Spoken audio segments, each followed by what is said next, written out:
Hello and welcome to a brand new episode of the Daily Debate. My name is Ahmed Nader and tonight we're going to focus on the culture of freelancing here in the country as Egypt is boosting this culture as well as the entrepreneurship and the ideas of the young men and the young women of Egypt all over the country in the past 10 years under the tenure of His Excellency President Abdel Fattah al-Sisi. But we will be starting straight away with the main top stories for tonight as President Abdel Fattah al-Sisi on Tuesday attended the annual iftar ceremony of the armed forces on the occasion of the anniversary of the victories of the 10th of Ramadan. President al-Sisi directed his salutes and appreciation to the nation's righteous martyrs who illuminated the path of development and construction with their blood. The head of state affirmed the Egyptian people appreciation for the efforts and the sacrifices made by the armed forces men to protect Egypt and preserve the sanctities of it. President al-Sisi said that the 10th of Ramadan will remain one of the most wonderful epics of heroism, sacrifice and redemption to remain engraved in the letters of light in the memory of history.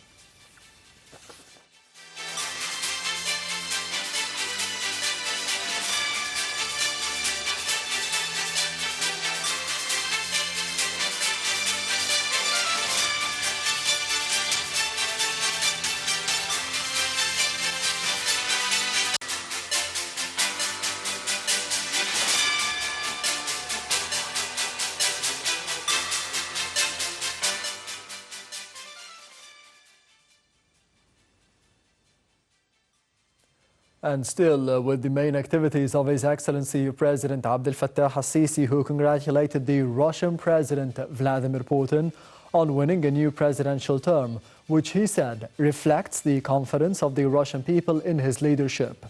He also lauded the historical ties between Egypt and Russia and stressed the keenness by both sides on boosting bilateral relations to achieve the aspirations of their peoples.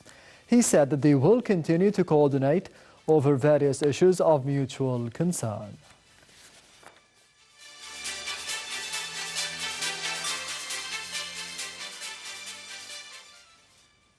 And finally, Prime Minister Dr. Mustafa Madbouli headed on Tuesday the weekly cabinet meeting in the new administrative capital. The meeting discussed a number of economic and social files and other files of importance on the international levels. The Prime Minister asserted continuing efforts to complete the economic reform path in coordination with the government and the central bank, pointing out to the positive indicators witnessed during this period. The meeting also assured the availability of the food commodities in the markets and continuing implementation of the national projects in all fields, including the Decent Life Initiative project.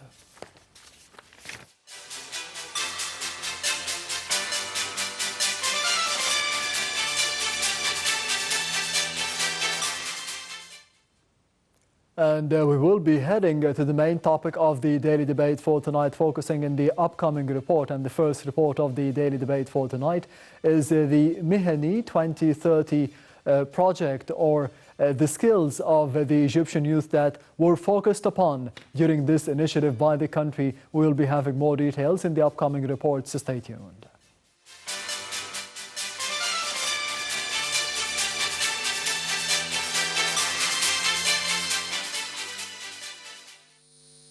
The Ministry of Labour has launched the Mihani 2030 project to equip youth with the skills required for the job market, both domestically and internationally. The project was launched during the first edition of the vocational training conference with the presence of Minister of Labour Hassan Jahata, Minister of Planning and Economic Development Halil Said, Minister of Finance Mohammed, Minister of Education and Technical Education Rida Ghazi. The conference addressed vocational training policies, fostering a dialogue among government officials, technical education representatives, worker advocates and employers. It focused mainly on establishing effective partnerships among training institutions to enhance vocational and technical education sector, ultimately benefiting Egypt's future workforce, highlighting the Labour Ministry's initiatives in shaping the vocational training system, unveiling the tools, mechanisms and goals of the Mihani 2030 project, which aspires to train 1 million individuals, elevating their skills to meet local and global labor markets demands.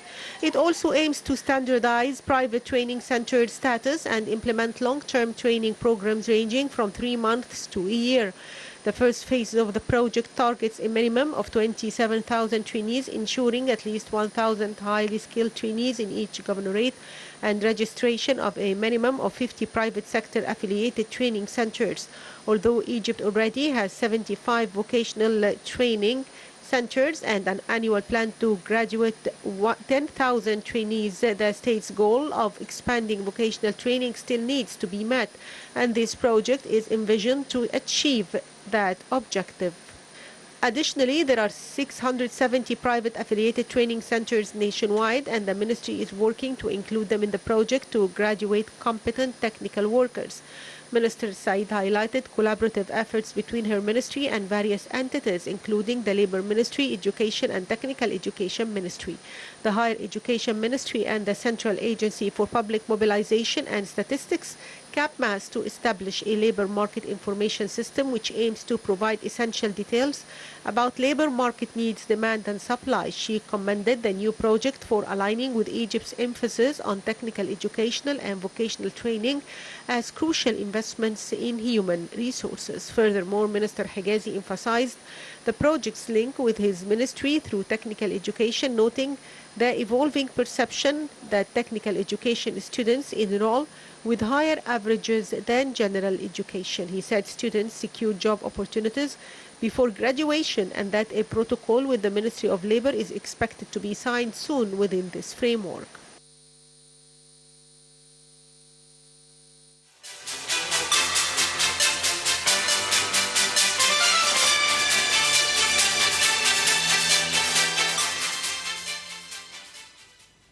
Welcome back. You're still watching the Daily Debate, and I am honored to be having with me over the program for tonight Engineer Mohammed Azzam, the board member of the International Association of the Management of Technology. Thank you very much for being with us tonight, and a happy Ramadan.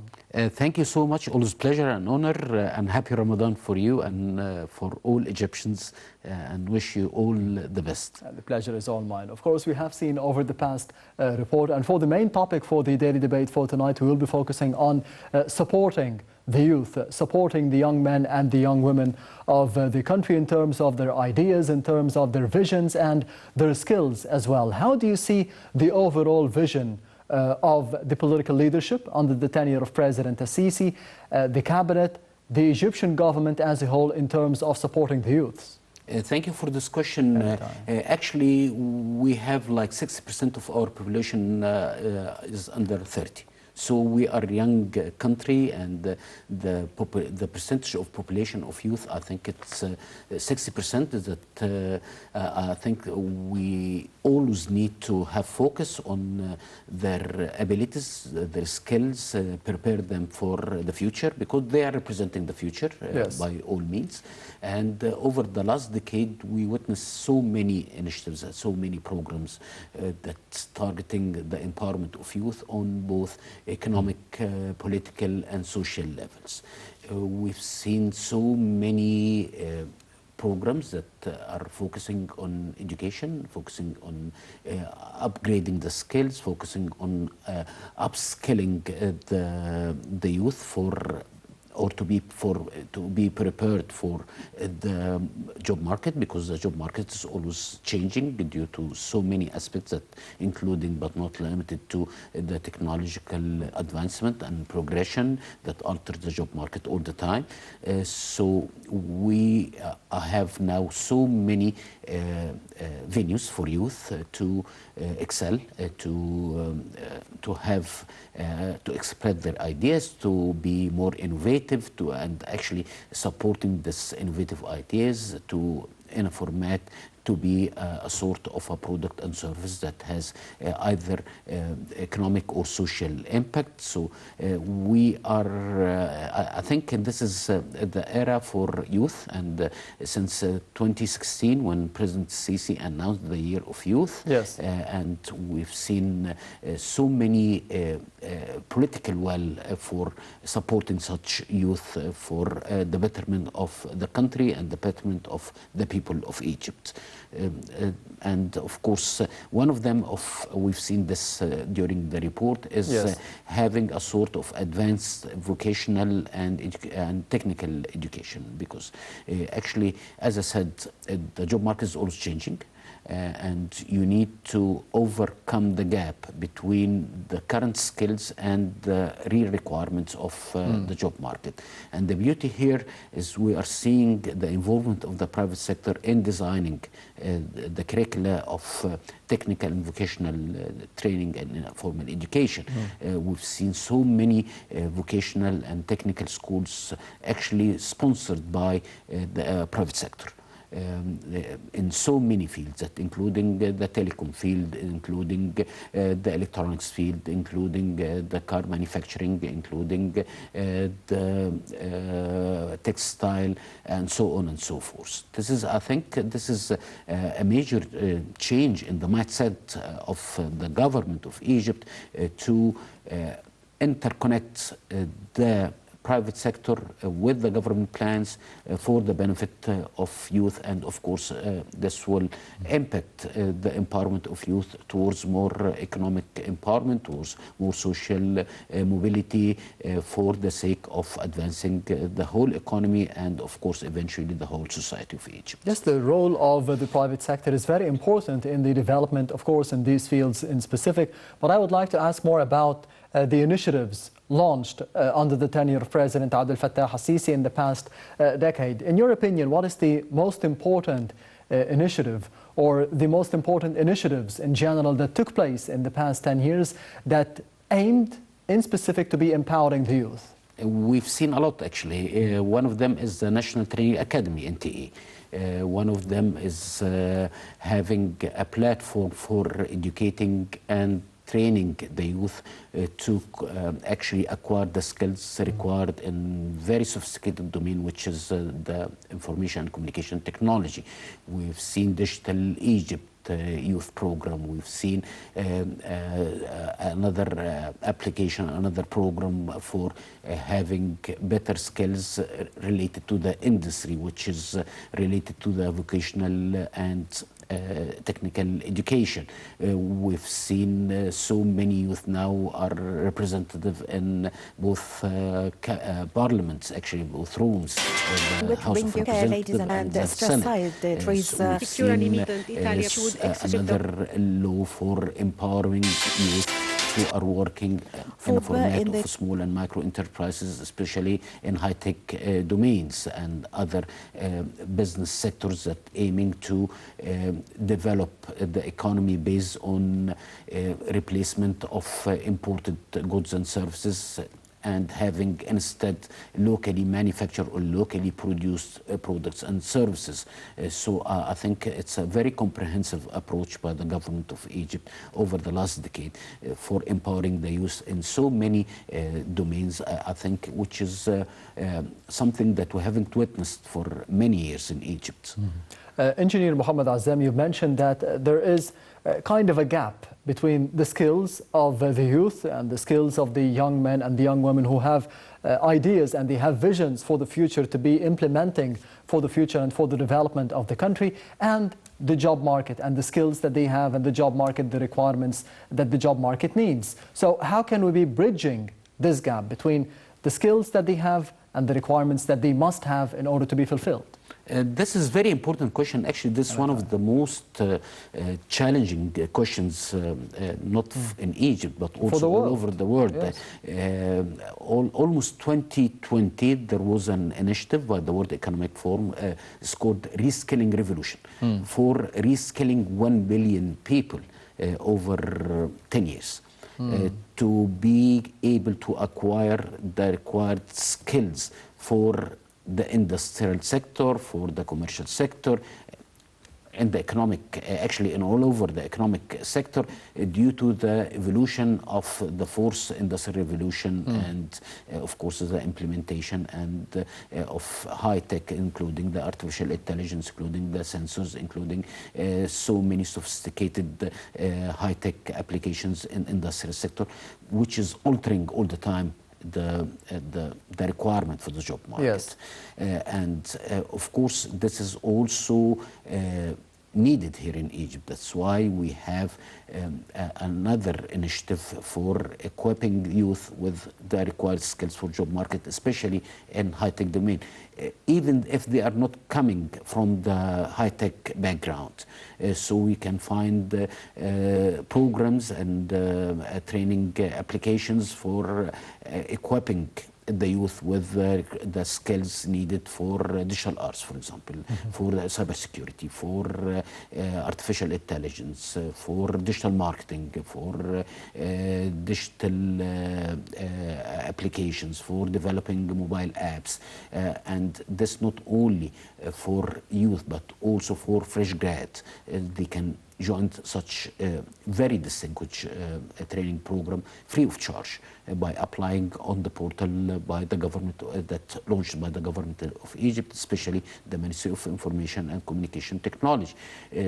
This one aspect also, there's the technical and vocational training, which is very important to supply the market with the real requirements of the industrial sector. Yes. Because actually the involvement of the private sector in this regard is very important, because you are listening to the private sector now and you are equipping the youth with the required skills that matching the real requirements on the ground for the industrial sector in all business domains. And the beauty here is the private sector is a real partner, and they are even designing and supporting technically and financially this line of education. So it's totally different approach, was very dynamic, because today if you need certain skills, maybe tomorrow such skills might be obsolete, and of course you need to acquire new skills. So the agility here is very important, and this is the beauty actually of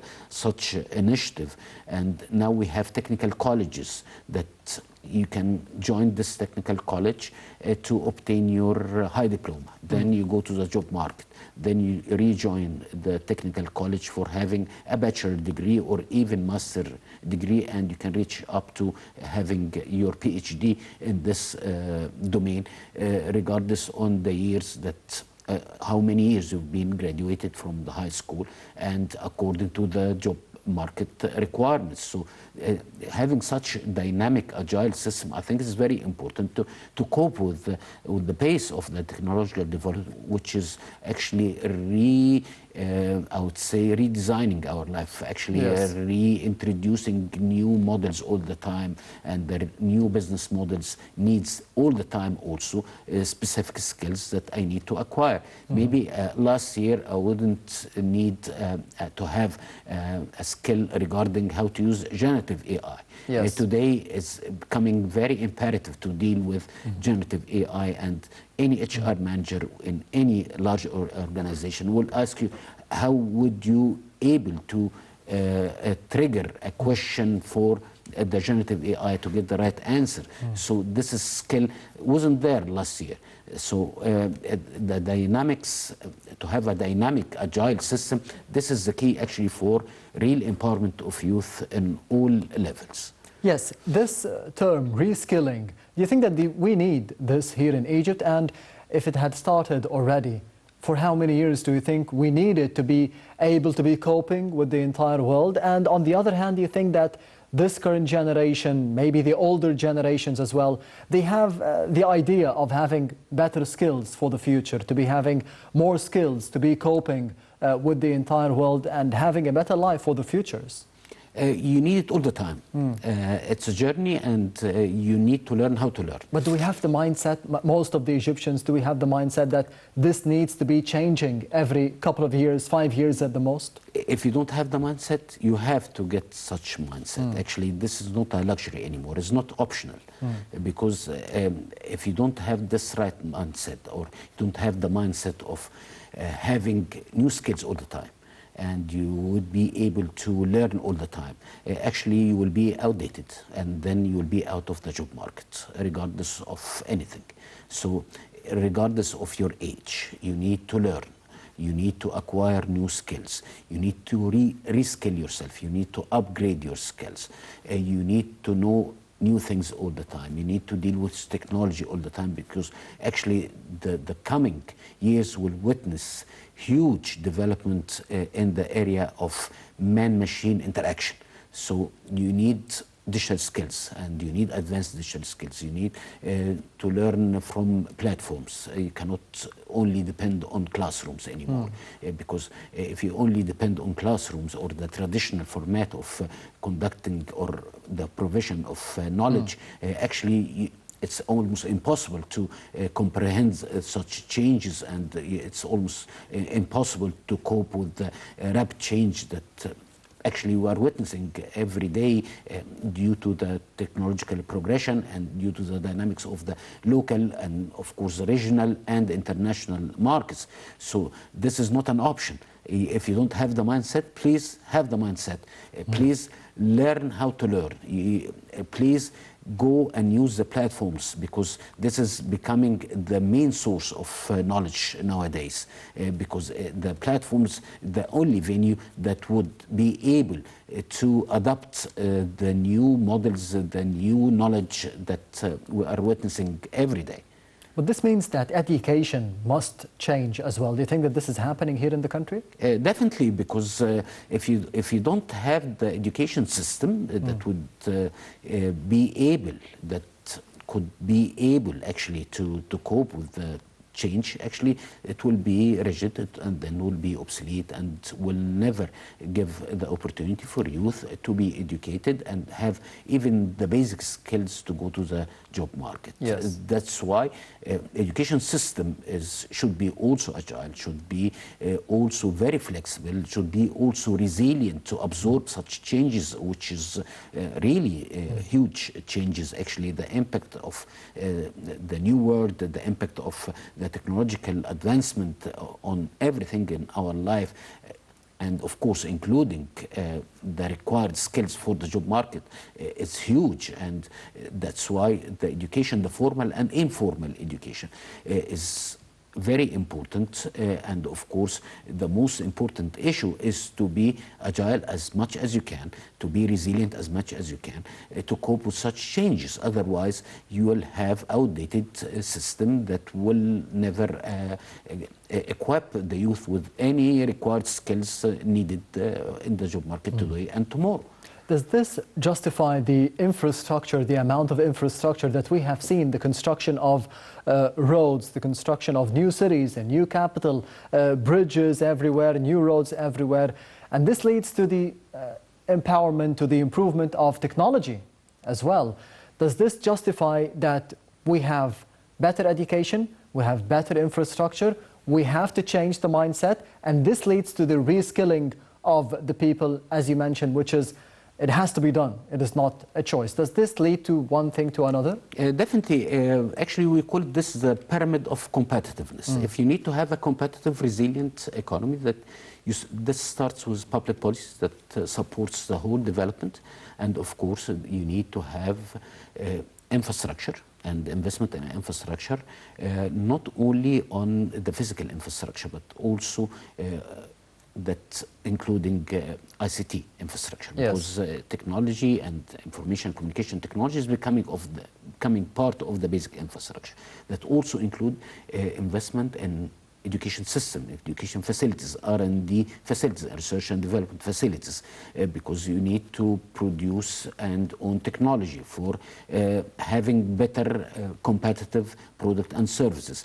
And of course this will be followed by investment in productive facilities, that including factories, and factories according to the latest development of the fourth industrial revolution concept, because you cannot use factory that belongs to the last century, actually, or build a factory that belongs to the last century. You need to have factories or productive facilities that coping with the development of the technology. Of course, there will be a role for SMEs as well, and connecting them within a cluster with larger enterprises, with the value chain, to have productive, connected, resilient small and medium enterprises. And this is another venue for empowering youth socially and economically. And of course, we have so many incentives regarding investment in R&D, regarding investment in small and medium enterprises. We've seen so many programs that connecting even academia with industry for solving the challenges facing the industry, for having better better world-class product and services. Yes. And of course, this will lead you to have exports and have better trade balance, and eventually increasing your GDP and your GDP per capita, which is the ultimate goal of any government. Yes. What is the role of the private sector in coping with the technology? Because for decades here in the country, we have relied solely on the government and the political leadership in terms of what is new, how can we be coping with the entire world or the rest of the world, how can we be changing the mindset, how can we be improving the education. Everything was on the shoulder of the government. Now things have changed. What is the role of the private sector now? I think the role of the mindset, again, regarding the involvement of private sector in R&D. Yes. The role of private sector in investing in new technologies, improving the quality, because quality of product and service is not an option now, because you are living in a connected open market globally. You can buy anything from any part of the world simply using e-commerce platforms.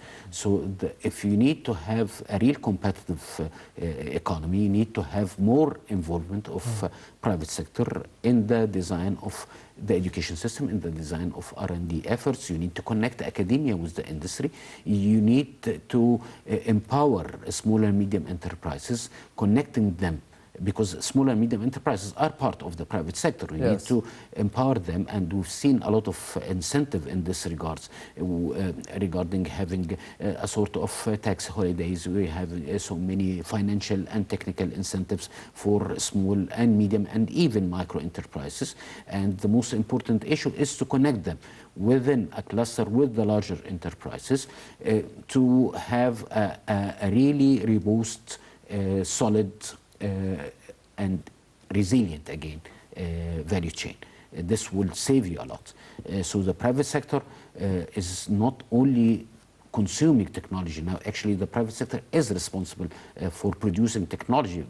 If they need to be competitive, if they need to actually compete on the regional and the international level, if they need to increase their exports to the regional and international markets, so they need to produce high quality world-class product and service that meet with the international taste. And the only way to have such competitiveness is to embed technology, and to embed technology, that means you need, as a private sector, to have more investment in R&D, you have more investment in education that suits your objective as a business organization or business enterprise.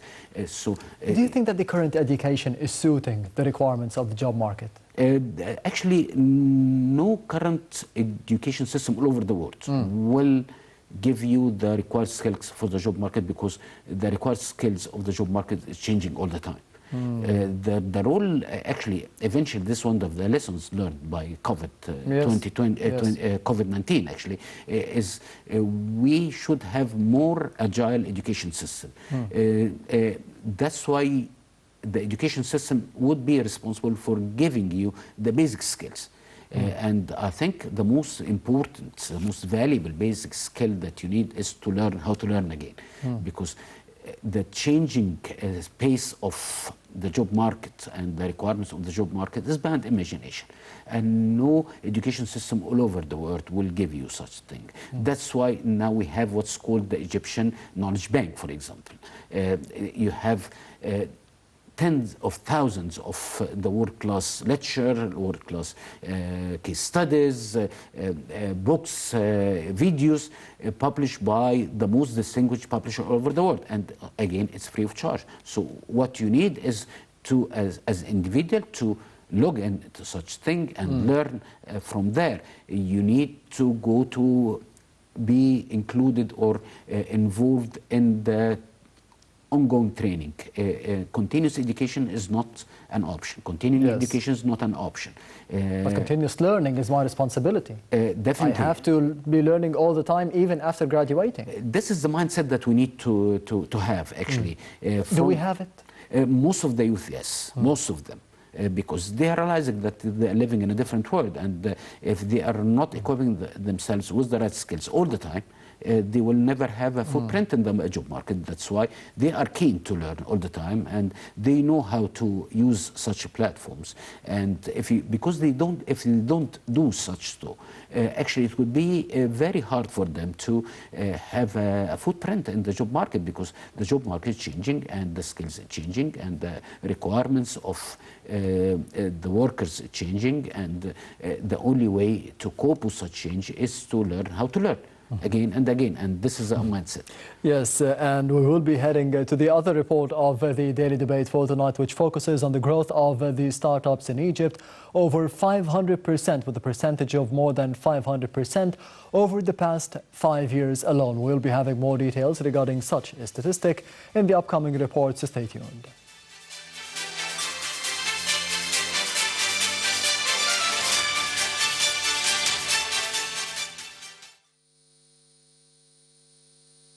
As part of the government's initiative to support entrepreneurs and startups, the number of startups in Egypt has multiplied by more than 5 times over 5 years, reaching more than 177 startups operating in over 14 sub-sectors. Egypt is considered the leading country in North Africa in terms of acquiring deals for startups, with approximately $340 million in funding obtained by Egyptian startups during the first months of 2023.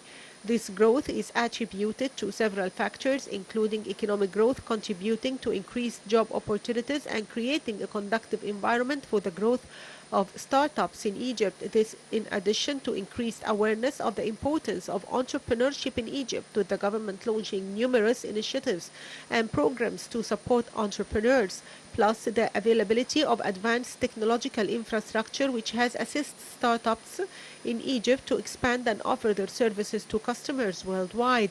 With the significant increase in the number of startups in Egypt, the influx of funding and international accolades, coupled with efforts exerted by the government and its collaboration with specialized companies, we find that Egypt is confidently moving towards a promising future in the entrepreneurship sector.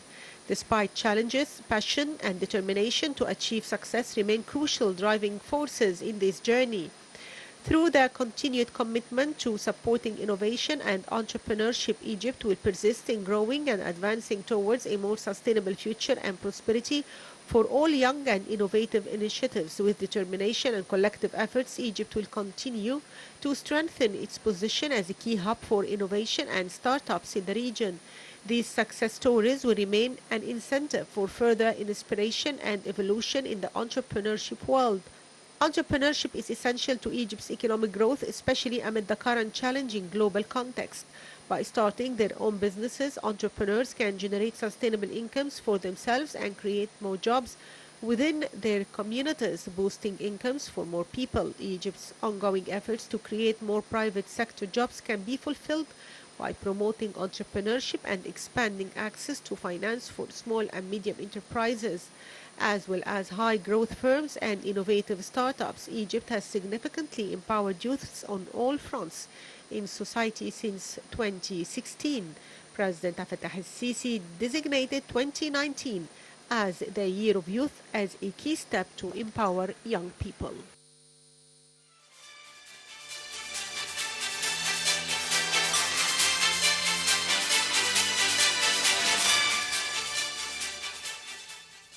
Welcome back. You're still watching the Daily Debate, and I am honored to be having with me in the studio for tonight Engineer Mohammed Azzam, the board member of the International Association of the Management of Technology. Thank you very much once again for being with us tonight. We have seen over the past report a statistic saying that the growth of startups in Egypt has exceeded 500% over the past 5 years. What does this say about the political leadership intention to be supporting the youth, about the youth themselves, about the ideas of the youth and the idea of entrepreneurship and freelancing as well, the culture of freelancing? Again, thank you so much. Entrepreneurship, innovation are connected, and the only or one of the most important venues for owning the technology that makes a difference is through entrepreneurial ecosystem. Yes. And over the last 10 years, again, we're witnessing a real growth in such a domain. For example, we had like 2 years ago, like 40 startups who were able to attract foreign direct investment. Last year, or almost like 79. And this year, 170 startups were able to attract almost 850 million US dollars. And now we have a better ecosystem, because entrepreneurship is all about ecosystem. Now we have universities that are concerned about entrepreneurship and technology development. Now we have so many incubators and accelerators that hosting such great brains to help them to develop their ideas into marketable product and services. Now we have the funding mechanism, which is either angel investors or venture capitalists supporting the finance of such startups, because here the role of finance, or the main mechanism for financing such startups, is not banks by default in this domain here in Egypt, as well as all over the world. So yes, now we are witnessing the growth of VCs and angel investors, supported by the financial sector, by the way. We've seen so many banks that already invested in VC and angel investors to support the startups, and of course growing from 40 startups to 79 to 170 startups, attracting now almost 1 billion US dollar investment. And actually, if you look at any reports coming from any elite think tank or magazine like Forbes, for example, if you've seen Forbes 30 under 30, you can find like 70% from the distinguished 30 under 30 startups are Egyptians. So because simply we have great brains. And now we have the platform, we have the mechanism for supporting such great brains, and we're witnessing that such startups are even going to international arena and exhibit their products and services in the most important venues all over the world, in Las Vegas, in US, or in Paris, or in Helsinki, or in Saudi Arabia, in the most prestigious startup venues. Yes. And actually they are competing against everyone in the world, and such we have so many great startups who were able to even win prizes all over, like 3,800 startups in the most sophisticated tech domains.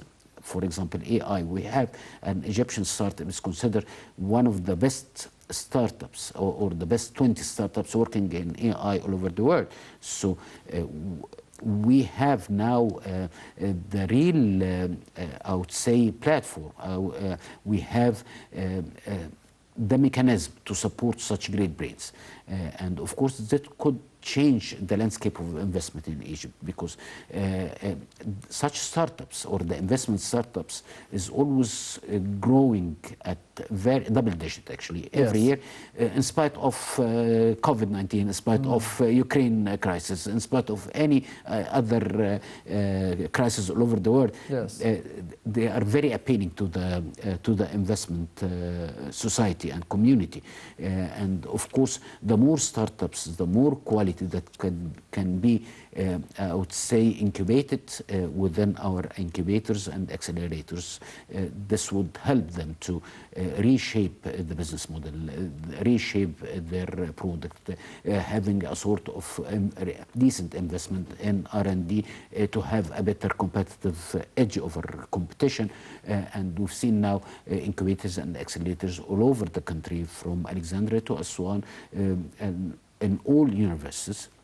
You can find either an incubator or accelerator or both. There are accelerators and incubators belong to the governmental entities. You can find incubators and accelerators belong to the private sector.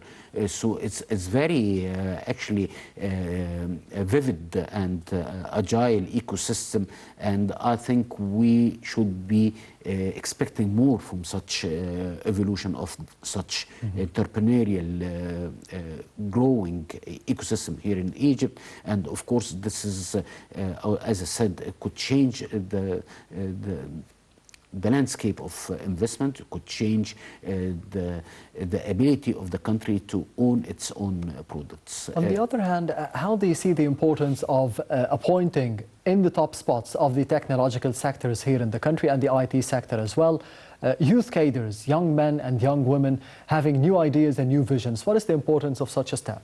This is actually, you can have a startup that can change not only the country but could change the whole world. Yes. We've seen companies now listed in Nasdaq, for example, and their market cap exceeding $3 trillion US dollars. Such great companies were just a startup like 4 decades ago.